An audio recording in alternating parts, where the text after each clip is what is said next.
everyone around the world. This is KGRA presentation of the Cameron Files, and you're going to hear it exclusively right here on KGRA Radio every Tuesday night with Grant Cameron himself. And he has one of the most intrepid guests that are on, and I haven't heard her voice in a good while. And so I'm going to have to take Grant out for a steak dinner for bringing the beautiful Rebecca Hardcastle Wright onto the program tonight. It's wonderful to have her back. And Grant, I know you've got a ton of questions all lined up for Rebecca. So, I'm going to bring you straight away. We're going to run this one commercial free like we did last week. You did so well. And I'm going to buy the commercial stop set for you, bro, so you can just tear out and go and do your thing, my man. Okay, thank you, Race. It's August the 28th, 2018. This is Grant Cameron, and you're listening to the Cameron Files. I want to thank you for taking some of your valuable time to listen, and as always, fasten your seatbelts for takeoff. We are about to go very, very fast. My guest tonight is Rebecca Hardcastle Wright, PhD. She's one of the authors of a new book that's out here called Beyond UFOs, The Science of Consciousness and Contact with Non-Human Intelligence, Volume 1. I have stated for the record a number of times, this is the most important UFO book ever written. We've gotten past the sightings, we've gotten past the metal, and we've gotten to the consciousness thing. And Rebecca is the founder of the Institute for Exoconsciousness, whose mission is to research and apply the abilities of human consciousness sourced in extraterrestrial experience. She created the concept of exoconsciousness, which is the study of extraterrestrial origins, dimensions, and abilities of human consciousness. Rebecca's signature is bringing consciousness, science, and ET experiencers out. Her work encourages us to explore the questions. And I want to welcome you, Rebecca. Thank you for taking your time to join me. I have a lot of very interesting questions to ask you because you and I are on the same playing field dealing with consciousness. Oh, thank you, Grant. It's wonderful to be here, and I'm looking forward to our conversation. Thank you. Yeah. Before we get to consciousness, I just want to make sure I get this in, because you never know where these conversations go. I have two very interesting questions that are sort of related but not related, and I want to do those first to make sure I get them in for the record. A couple of years ago, people will know I was working on the Podesta email leak, all these material that were coming out.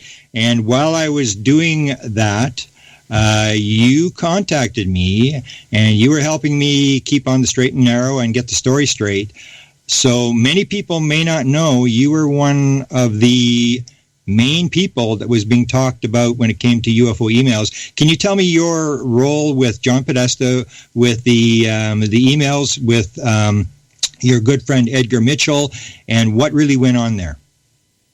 I don't know all that went on there in terms of the Podesta emails. I think people are still sort of ferreting that out. But for my role in it, I had been living in Washington, D.C. I had moved to Washington, D.C. in 2011 to work with Dr. Mitchell on his contract organization that we were studying free energy, consciousness, and the extraterrestrial presence. I mean, just the fact that Edgar was combining those three, I mean, what a trinity, huh? Yeah. So we were reaching out, fundraising, actually with billionaires at that time. I was working with a lot of international scientists, and I had moved to Washington, D.C. because my family was there and my husband's family was there. We moved from Phoenix to D.C., so it was a good move for us, family-wise as well as professionally. So I just met a lot of people, did a lot of networking, and tried to bring forth the message of 0 point energy, of the extraterrestrial presence, did some disclosure work. And part of that, Edgar and I reached out to John Podesta and asked him if he could arrange a meeting with himself and Barack Obama. He was at that time the counsel White House counsel. At that point, Podesta was the White House counsel for Barack Obama. So we reached out to him, and I just through a series of phone calls, and reached out to his assistant, and who actually I think had been at his institute prior to her coming from the White House. She was just Erin Sepp, just a lovely woman and very, very helpful. And so we were setting up a meeting, and John said that he would take the meeting with us first, with Edgar and me first, and then President Obama would be then a subsequent meeting after that. And so we were just exchanging emails, talking about disclosure, talking about the need for zero-point energy, for that to be brought out in the open to the planet. And Podesta set up, I think, the week of August 11th. And I think this was 2014. He set up the week of August 11th and said, my week's open. I'm going to be in town. Aaron will help coordinate a time for Dr. Mitchell to come in, and we'll have a meeting. And unfortunately, because I was in D.C., Dr. Mitchell was in Florida. He was in Lakeland, Florida, living at the time, and I didn't really know how ill he was, quite frankly. And it turned out that I kind of had sort of rumblings about it, but when you work online with somebody or via phone or whatever, you don't really get the whole story of their life. And so he actually said that he could not make the meeting, and so we had to cancel the meeting. And then I reached out a time or two after that to say, well, could we set up a Skype? And it just didn't work out. So about 2 years later, Edgar's passed away, and I'm working for myself, actually, establishing the Institute for Exoconsciousness, and I get an email, and it's from a man in Florida who's a psychic, and he said, I need to get this information to you. I was just walking around outside. I saw this massive rainbow in Florida. I live down the street from Edgar Mitchell, and he's passed over. We all miss him, and he's got a message for you. And I'm like, oh, great, okay. So he sent me the message, and it was a lovely message. And about a day or two later, I get a call from, I think it was Victor Vigiani, called me and said, "Turn on your computer. You won't believe what just hit." And I'm like, okay. So after that, it was very interesting. I mean, I got some phone calls, and at the beginning, I turned my phone off at night, but it was a wonderful experience, and I think it was a very powerful affirmation of Edgar's work, also. Yeah, and wasn't there a letter from Edgar to Podesta? Well, actually, I wrote those emails on his behalf, so they all. Because there was some question whether it was legitimate. I remember that. People were questioning. Yeah. Actually, the way that we worked with Edgar was, I would write the emails. I would send it to him as a draft. He would okay them. I mean, that's normal. How things happen like that, and then send it back. And then I actually sent it out over my email, which actually had all of my personal information on it, my phone number.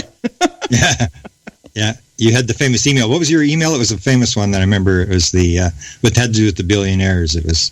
Oh no, that was Terry Mansfield had the billionaire one. They actually, after I left. After the cancellation of the meeting, I just felt like I'd done what I came there to do, and it was really time for me to move on, which was really what Edgar's message a couple of years later was about. You need to move on. You need to move out of D.C. You need to move on and do the work that you were doing before. But so Terry Mansfield picked that up, and she and Suzanne Mendelsohn tried to arrange another Skype meeting, but really nothing ever came of it. Wow. So. Okay.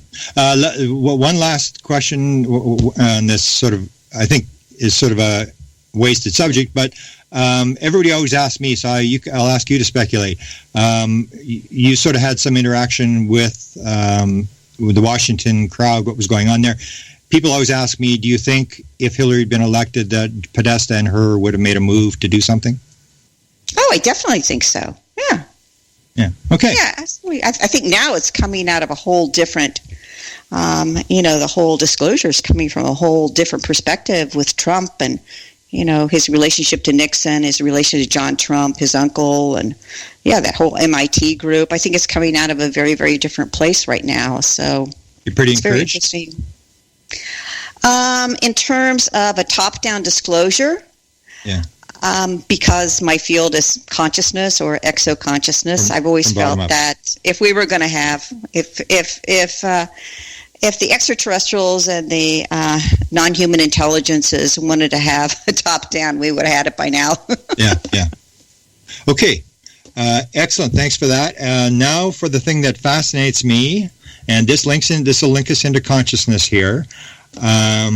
You may know, you may not know, I spend a lot of time trying to collect stories of people who've flown the craft. Mm-hmm. And you flew the craft. Mm-hmm. So let me just sort of read what you wrote here, and then you can sort of comment about the craft, the fact that it's alive, this sort of stuff. And what was very important with yours was that you now live in the Phoenix area, and I didn't get into consciousness until 2012. I had this experience. In 2013, I was talking to Pam Dupuis, who you may know in the Scottsdale area. And she was talking to me. I had done a consciousness lecture, and it was sort of like I got hit by the consciousness bus. And so I've only been on the bus for a couple of stops, and I basically got on to go to the hospital. But Pam Dupuis told me the story the first time that she'd flown the craft, and I thought she was absolutely insane. So I've only known about this in 2013. Your story is extremely important because your book was 2008 when you talk about this. So you were talking about it long before I ever started to discover. Now I've got about 50 people. So this is what you wrote. Then they escorted me out of the room. I ran up to my favorite place on the craft, the cupola. In the cupola, I was privileged to navigate the craft. I stood at the helm. My mind shifted into a relaxed glide. My small hands one with the craft. I navigated the craft through space. Star maps were stored in my conscious mind. I navigated easily among star systems, and my consciousness fit the craft. We were one. And and I read it again the other day. It sort of sent shivers up my spine because I've talked to so many people about this. 747 airline pilots, F-16 jet fighter pilots, and everybody describes it as if they're reading off a cue card. So maybe talk about your encounters on the ship in terms of what a lot of people don't realize, this very important part of consciousness, that it's basically everything when you get on the craft. Oh, absolutely. And I feel that especially after working with Edgar and all of the international scientists that we were working with, there's an urge, just almost like an existential urge going on today in terms of trying to link consciousness and science and technology, like consciousness technology, and I just have to sit here now after the experiences that I have, and I continue to have a lot of just amazing ongoing experiences, and to see the how we are still in material science so heavily, and trying to make artificial brains and put implants in people's brains so that they can do certain things or in their bodies, and this kind of robotic consciousness. And I just, at first, to be honest with you, Grant, at first it kind of it disturbed me. I'm like, you're going the wrong way. Exactly.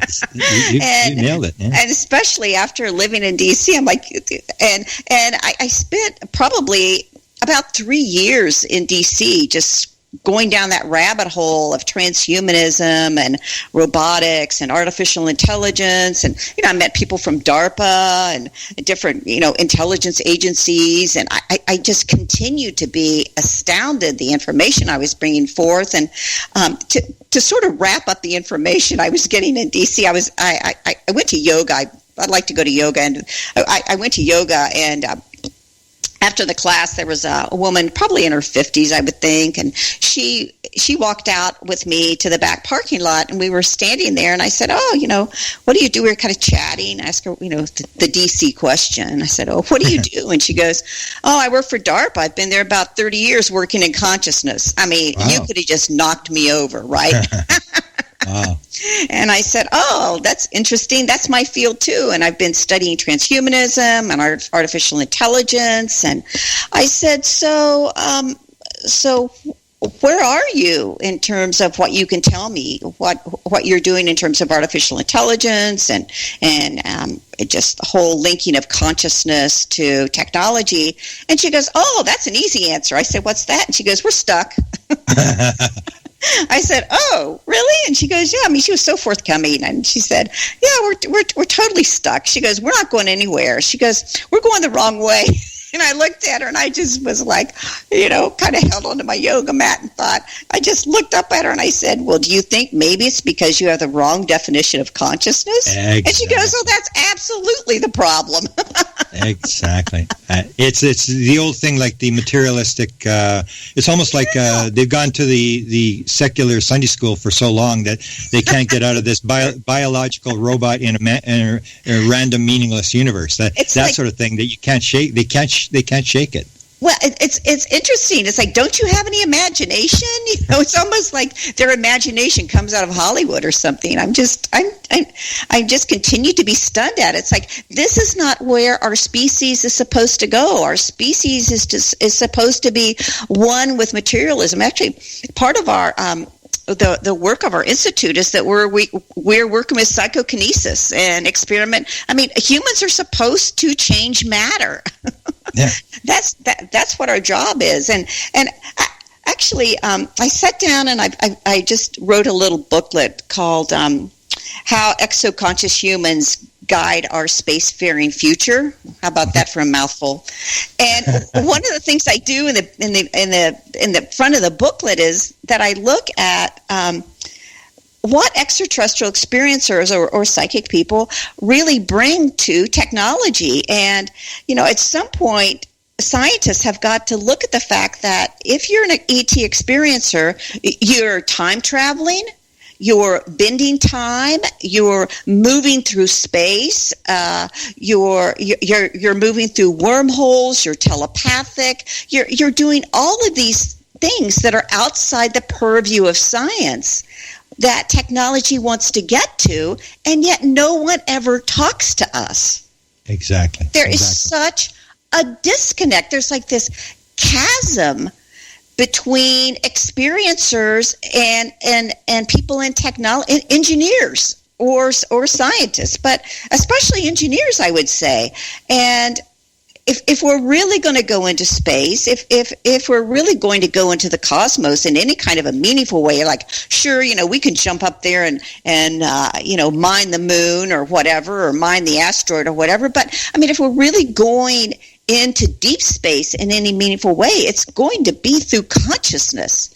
It's not going to be through these metal craft or metamaterial craft or whatever they're putting together. That it has to be a unified field, I guess is the best word for it. There's a unified field between science, technology, and consciousness, and that's what our institute is all about, is bringing this information forward and literally showcasing ET experiencers to the point where people are going to notice us, because as well as I do that we haven't exactly been the primary act in ufology.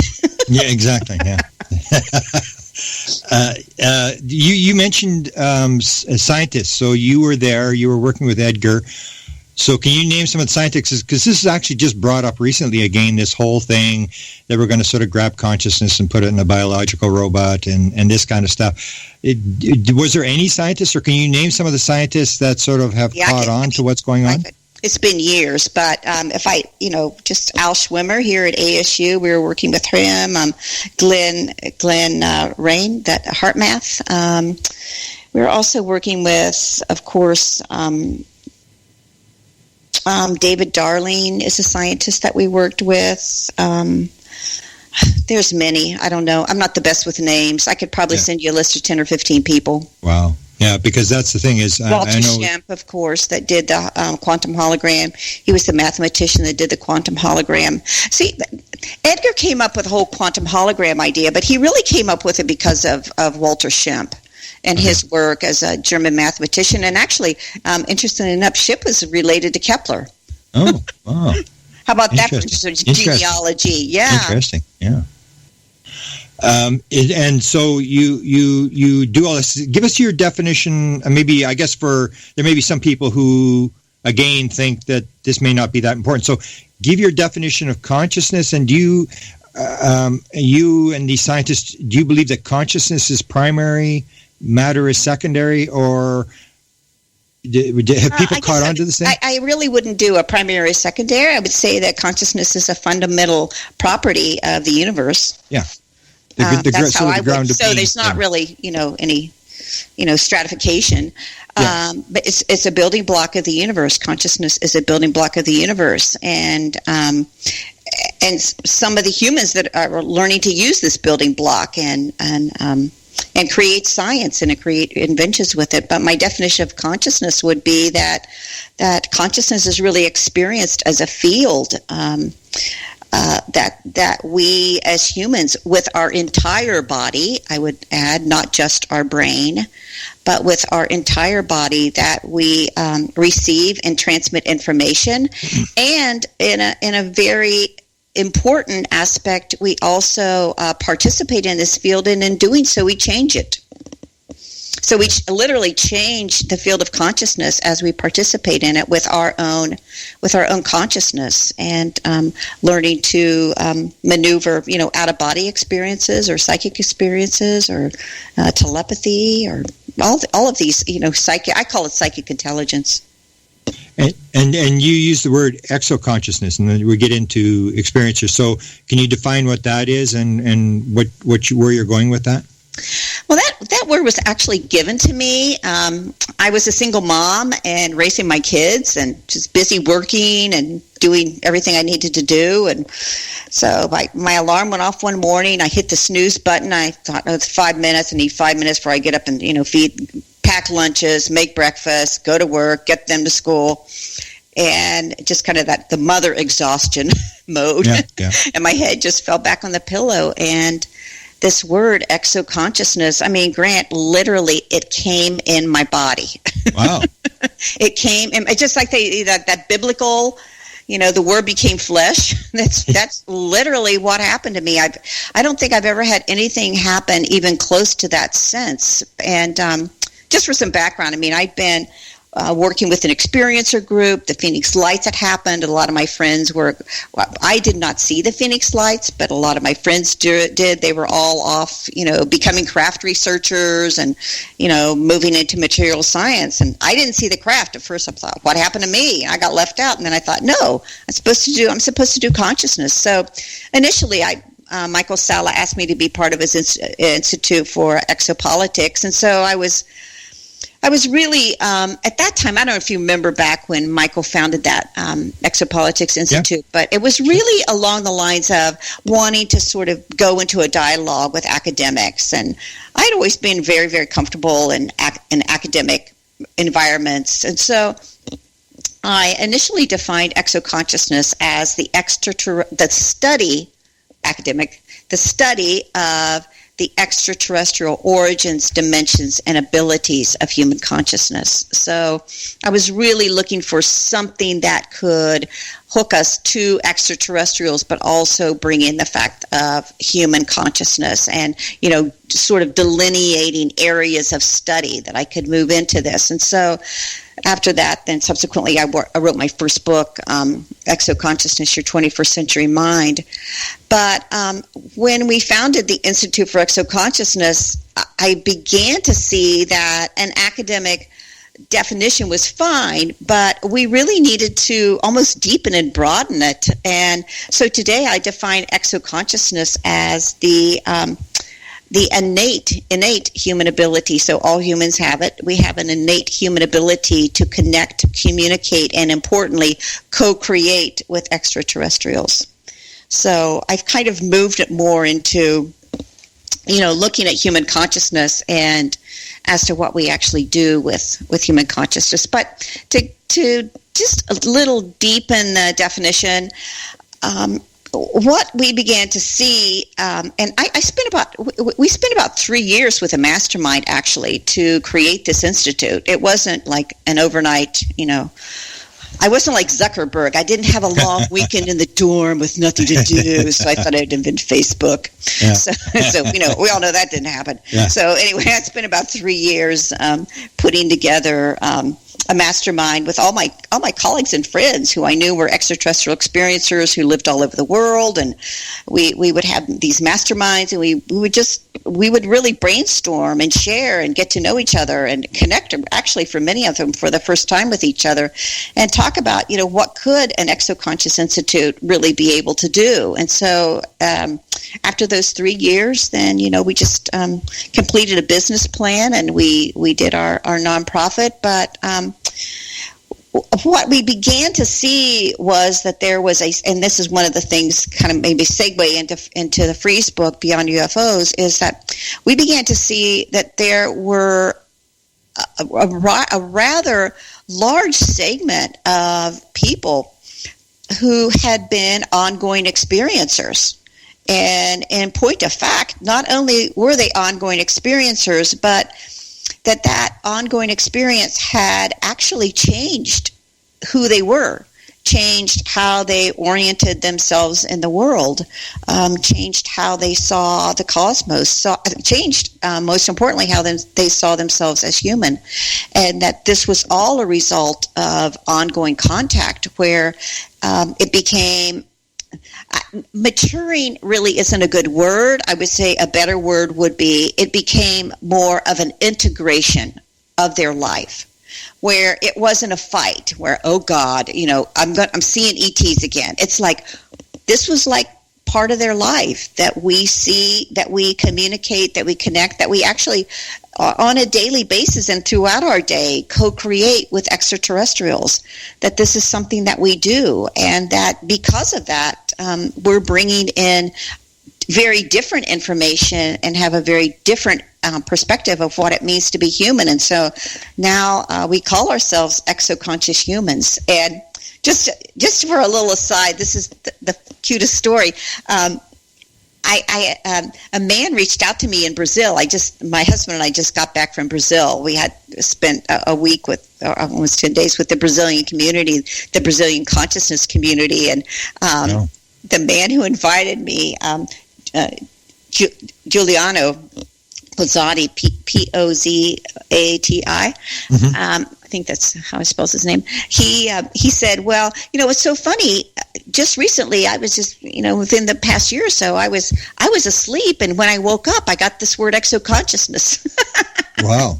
And so he sat down, he wrote a little booklet about it, and he goes, I thought, well, maybe I need to see if anybody else is using this word.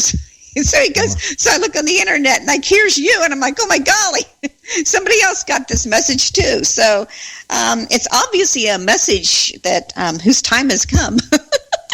So you would, I think I've gotten that idea. I actually wrote a book called Inspired the Paranormal World of Creativity.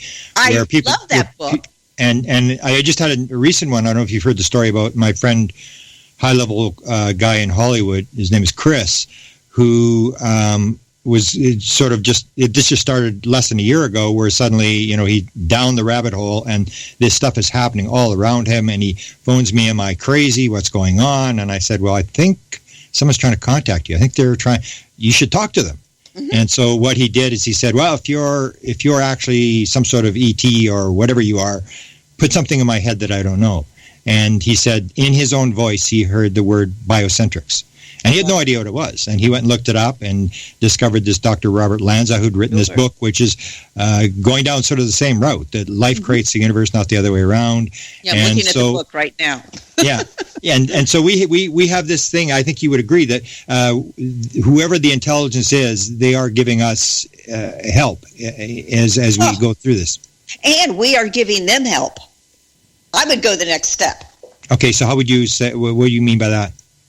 I think that, and the Institute is working from this perspective also, that we have a co-creative process, that when you get to a certain point in your, I would say, development or integration with your extraterrestrial contact, that it becomes a peer relationship.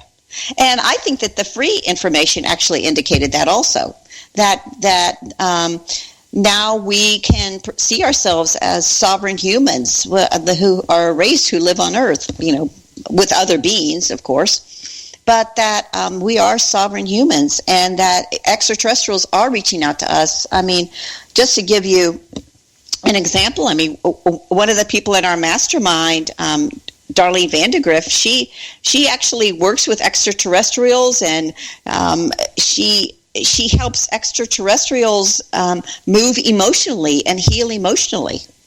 And some of them have actually left their races and joined other races. So I think that to just there's been this. I actually wrote about it in my chapter. I don't know if you noticed, but at one point I talked about exoconscious humans and how they were a different kind of approach to relating to extraterrestrials. And one of the paradigms I laid out, the three paradigms I laid out, is that we have the space empire builders. We have the Musks and the Lockheed Martins, and that are going to go out and they're going to build an empire. They're going to colonize. They're going to be like the ships of the Vatican, or the ships of the Venetian princes that are going to go out and they're going to they're going to colonize and they're going to plunder and desecrate and do whatever.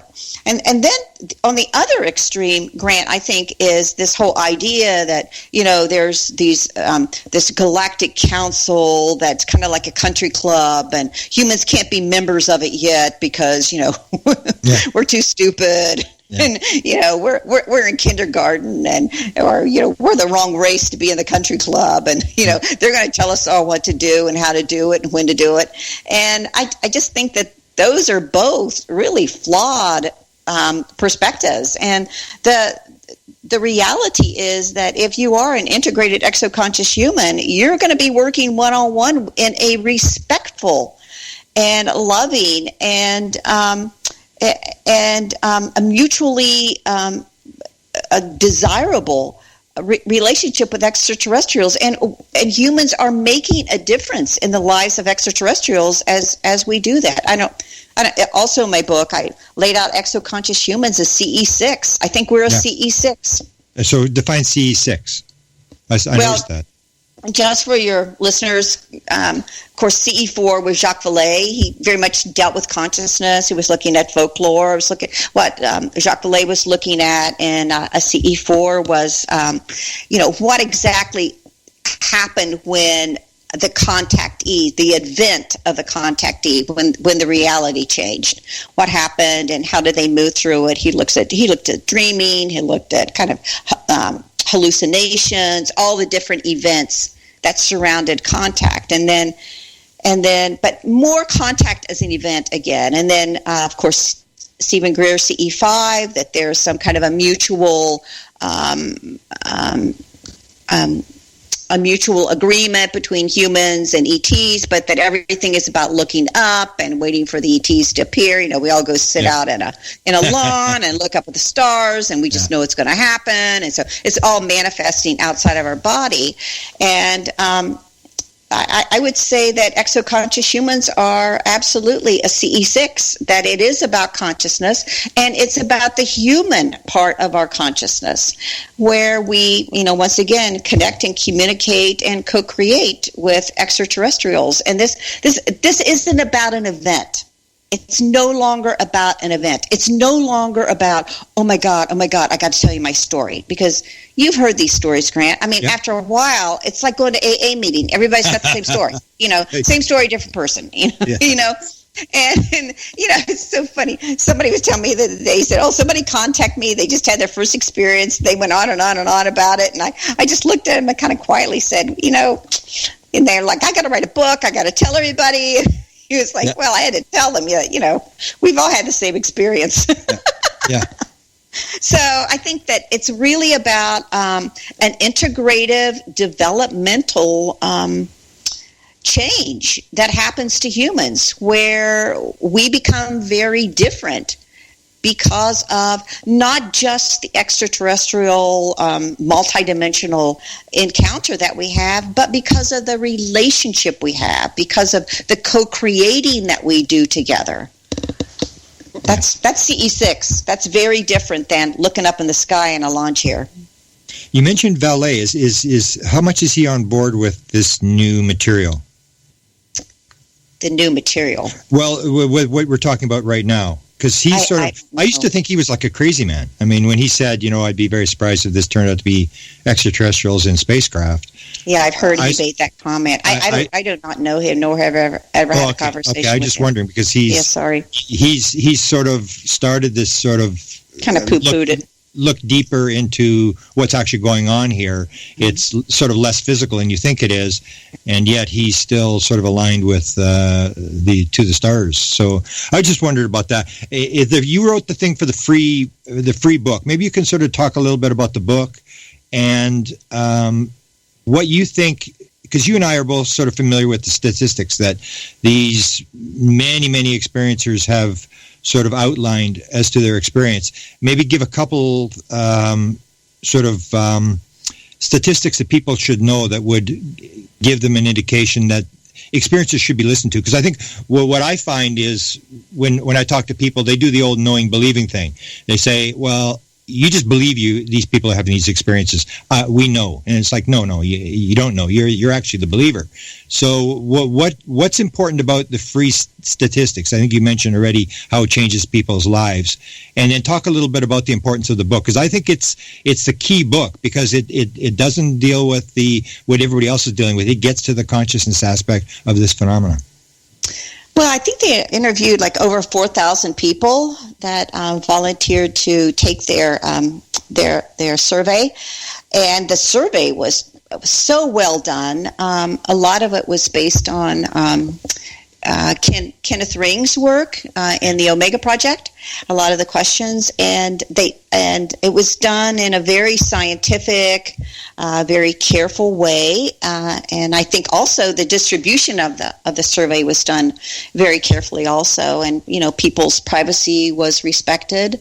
So what I did was Ray was reaching out to different people to write different aspects of the survey. What they did was, I wasn't really on the inside. It looked to me like they looked at just the different information that was coming out of the survey, and they said, okay, we need somebody to write about contact. We need somebody to write about environmentalism. We need somebody to write about spirituality, and just the different, we need somebody to write about energy. So they came to me and they asked me to do sort of a psychological analysis, but also to do an analysis via exoconsciousness. And they sent me the survey data. And I'll be honest with you, I remember sitting here in my office thinking, oh my golly, what have I done? I'm reading this. You know how that feels when you write something, or somebody asks you to write something. It's like, no, I got to respond. So I actually sat for days and just read the survey again and again and again. Yeah. Because I really wanted to respect what the respondents had to say. I didn't want to just, go in there like a barn burner and say, this is what it says and this is what it says. I wanted to really step back and let their voices, because some of it was survey and then some of it was just short narratives that people also offered. So I just sat with it and let those voices speak to me. And after probably about a week of just kind of looking through it, reading it again and again and again, then all of a sudden I'm like, oh my golly, if I'm honest with the data, this data is really talking about exoconsciousness. Yeah. This is actually, what I'm seeing, and it's literally outlining the transformations that happen to people. And so what I did, I kind of did a a topology, and I looked at the physical transformations that happen. I looked at all the evidence for that. I mean, the people were, coming back, and a majority of the people were coming back and talking about they had healing experiences. I mean, 40% of the people came back and said, since my contact, I feel that I can just touch people and heal them. And I can't tell you how many experiencers say that. I feel like I can touch people and heal them. Yeah. People talking about how physically their DNA changed, and that they were maybe healed during the encounter.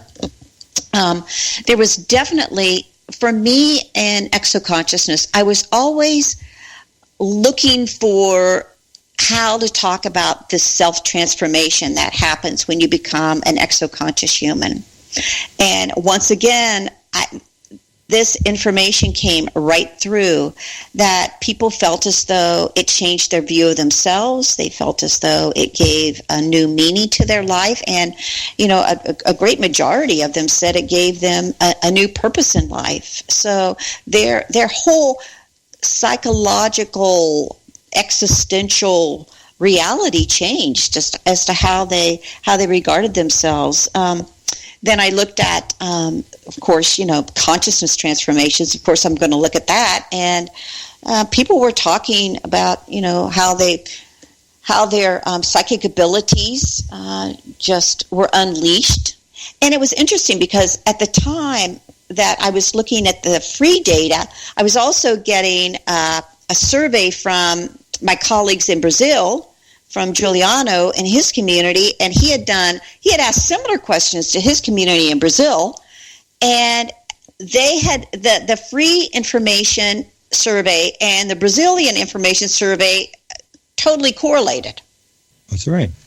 And psychically, it turned out that in terms of psychic ability, that telepathy was by far and away the primary thing that happened, that that experiencers had very, a keen telepathic relationship with extraterrestrials. And then, of course, the whole spirituality. I don't know if you know my background, but Yep.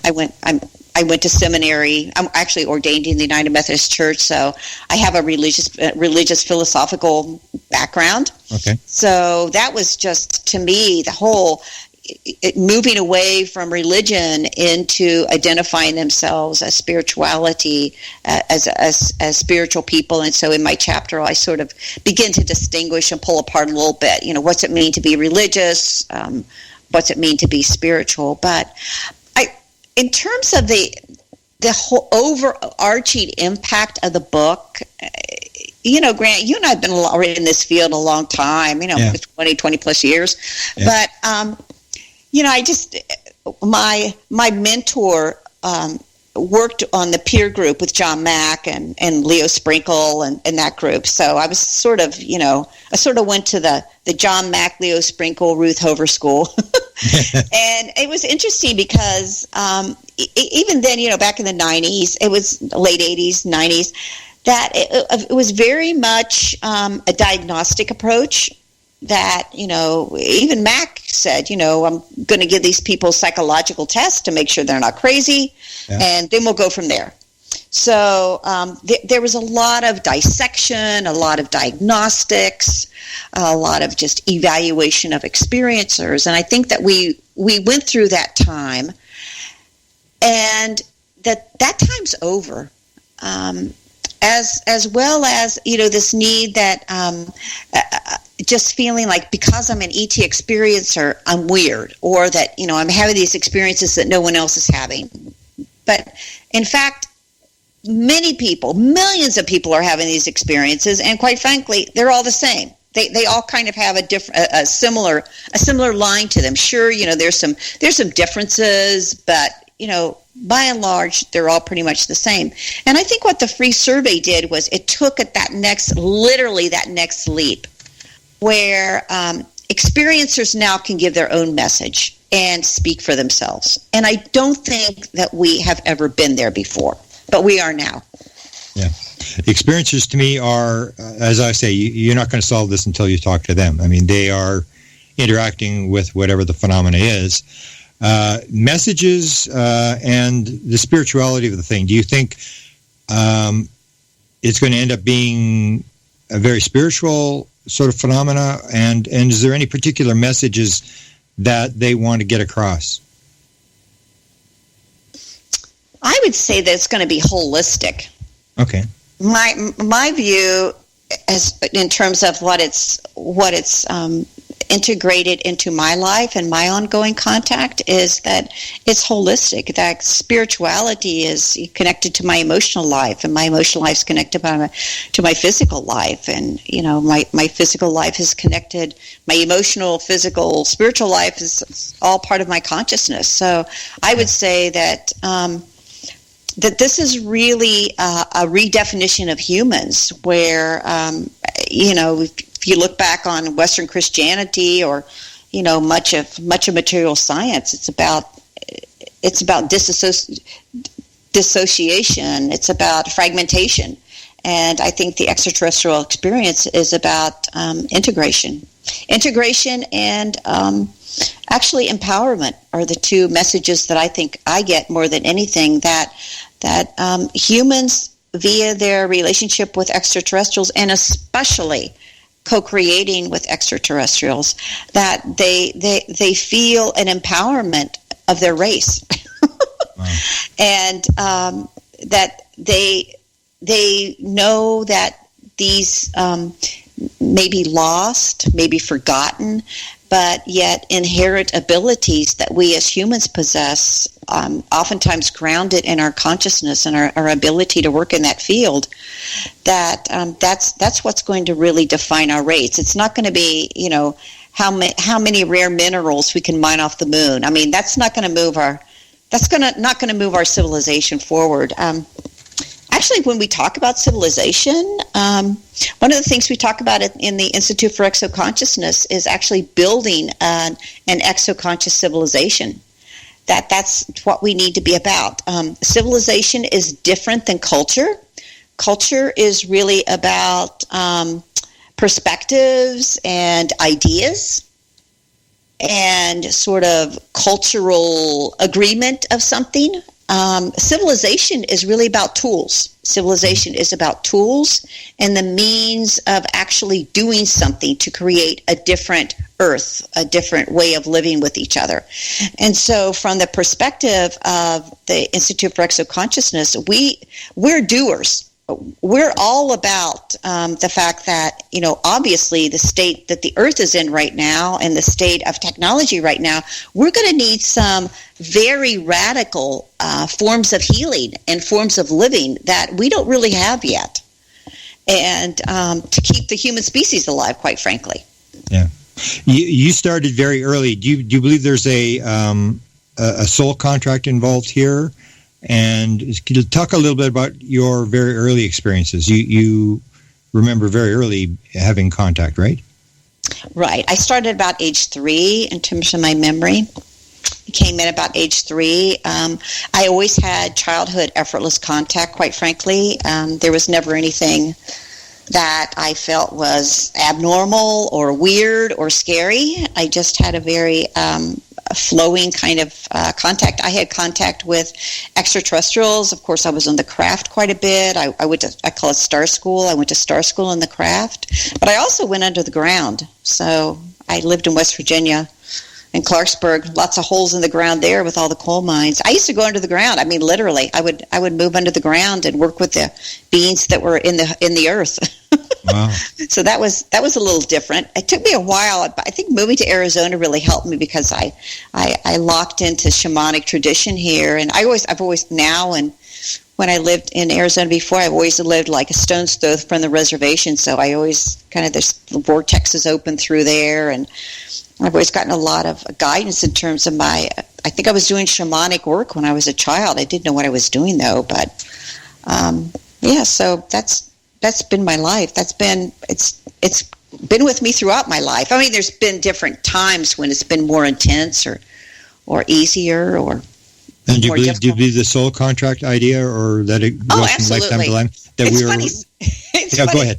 That's sometimes in the mastermind, we've had a couple of sessions where we literally talk about as ET experiencers, that we have the experience of creating souls, that we have been part of teams that create souls. Wow. And it's absolutely a soul experience. And it's and I, quite frankly, I don't think we have a clue what the soul is. Yeah. Well, they're helping us to understand this. I would think. Absolutely, and we're helping ourselves. Yeah. It takes two. Yeah. Yeah. Yeah, they have the messages of reincarnation, or the messages of oneness, and these sort of things that experiencers. And it's too bad that. Do you think we're making any headway in terms of getting experiencers to get some sort of recognition or some sort of understanding in the last couple of years? That is there any ground being made? Honestly, I can't say, but that question has become more and more a question that I don't need to answer. It doesn't really matter. After living in Washington, D.C., especially, where I usually got 3 responses when I told people what I did, and I talked about my exo-consciousness work, they would either literally loudly cackle at me, or they would snub me and say kind of mean things, or a very small percentage, maybe 1 or 2%, would be interested. But so I got over that need for affirmation really fast. And it's all about yourself. You're here to do. It's about me getting up and you getting up every day. It's about this radio show. It's about what experiencers are doing. Quite frankly, it's more about what experiencers are doing than what the ETs are doing. I think that whole era of analysis of what do the ETs want, and what's their message, and what do they look like, and where do they live. I think it's I think it's really we're at this juncture. I think it's coming back to humans. What do the humans think about the ETs? And this is what the survey did. Wow. Okay, we got about a minute left, but I need you to quickly hit 2 little points: orbs and portals. Can you do that in a minute? Oh yeah. Yeah, I mean, I've experienced both. I mean, when I lived in Phoenix, back in I moved here in '92. So when I would have like a shower of orbs. They're intelligent. They're part of the whole contactee process. They're part of this whole extraterrestrial presence. When I had my most intense orb visitations, that was also my most intense extraterrestrial visitations as an adult, I would say. In terms of portals, literally, we can psychically feel portals opening and closing, and we are able to open them and close them. This is all about humans working with the earth, working in one with the earth, with our psychic ability. The earth is conscious. The earth is not some, unconscious rock, and it's up to us to learn how to work with the earth, and that's being a shaman. Beautiful. And your website is exoconsciousness.com. There you go. I love your message. Anything I can do to help you pass the message, we're exactly on the same page. So thanks for doing this, and let's do it again. I really appreciate it. Thank you. Thank you. Good night. Back to you, Race. You've been listening to The Cameron Files with Grant Cameron. Any rebroadcast or duplication of this program or program content without express written permission from the KGRA DB is strictly prohibited. The Cameron Files, in direct cooperation with the internet website presidentialufo.com.